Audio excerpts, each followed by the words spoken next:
Welcome back. There's growing concerns about the escalating conflict between DRC forces and M23 rebels. Just the past few weeks, over 200 civilians have been killed in Ituri. It's estimated around 5 million people, though, have been displaced internally. Over 1 million have sought asylum in other countries. This conflict is having an impact on stability within the region, with Burundi calling for an urgent summit of the East African community to resolve tensions in that bloc. Well, let's find out then how this is being handled. From the Office of the UN High Commissioner for Refugees, it's Angele Dikongué-Atangana joining us this morning. And I appreciate your time, and just give me a sense of how serious this is on the ground and how quickly can you react? Yes, thank you. Good morning. It is really serious. My house is very concerned about the situation developing on the ground in Ituri and North Kivu, where continuously violence strikes. Only in the past 7 weeks, we have had more than 200 civilians killed, and they don't seem to even have a safe haven anywhere, because even in sites where we try to assist them, the humanitarians, Humanitarian, they are also being attacked, and people are killed instinctively. Women, children, pregnant women, it is really almost hell. Schools are being destroyed. 80 schools have been destroyed in the last few weeks, depriving some 28,000 children from education.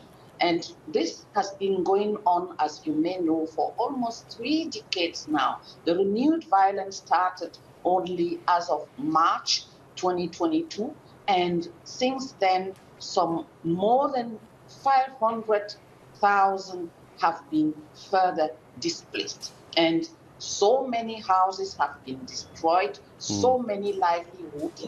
And really, it is Ituri only already is host to 1.5 million persons displaced internally. And the whole of the country is host to more than 5.6 million internally displaced people. What is the next action that the UNHCR can actually do about this as well? Help me understand what's possible from your side. Right now, as I'm speaking to you, my colleagues are busy trying to build a site to host some, hopefully 30,000 displaced persons in North Kivu, nearby Goma. And we are building this. You may wish to know that just some 2 months or 3 months back, we built another site in the Ruchuru area to accommodate some 20,000 persons. And this site, unfortunately, was destroyed by violence, and the people had to move yet again. So really, we are striving to assist the people, but we need peace to prevail at long last. It is really becoming unmanageable. We need peace.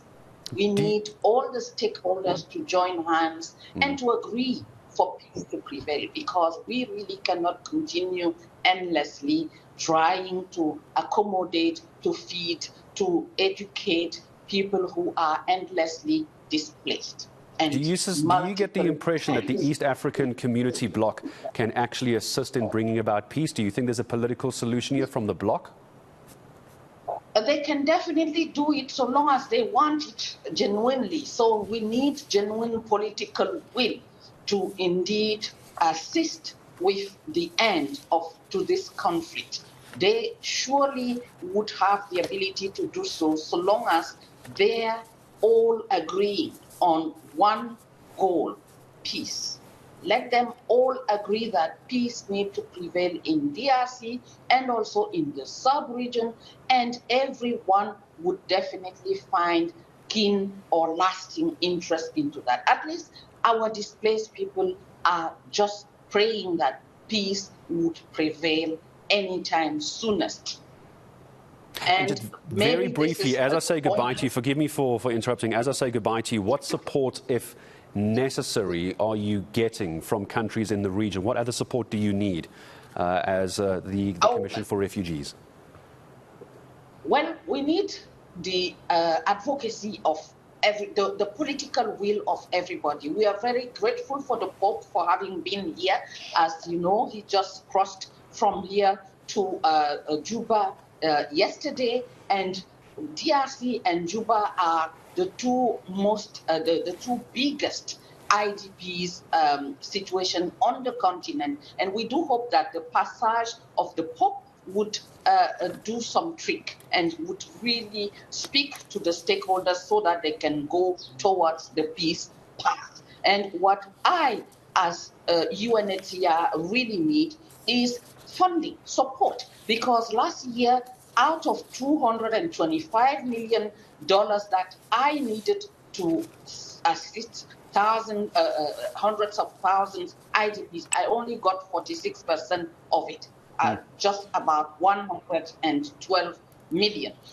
This year, as we are starting, I need $233 million to assist those who I can access. And I only have 4% of that amount as I speak.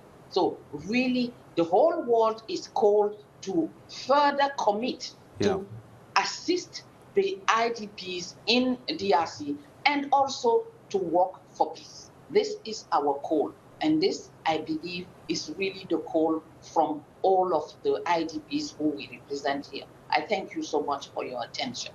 And I thank you for your time this morning as well in bringing it to our attention and the desperate need for support as well. The concerns about this escalating conflict in the DRC between DRC forces and M23 rebels. The number of people displaced is staggering. It's heading up north of 5 million. My thanks this morning to Angele Dikongué-Atangana from the UN High Commissioner for Refugees, speaking to us about the seriousness of the situation over in the DRC.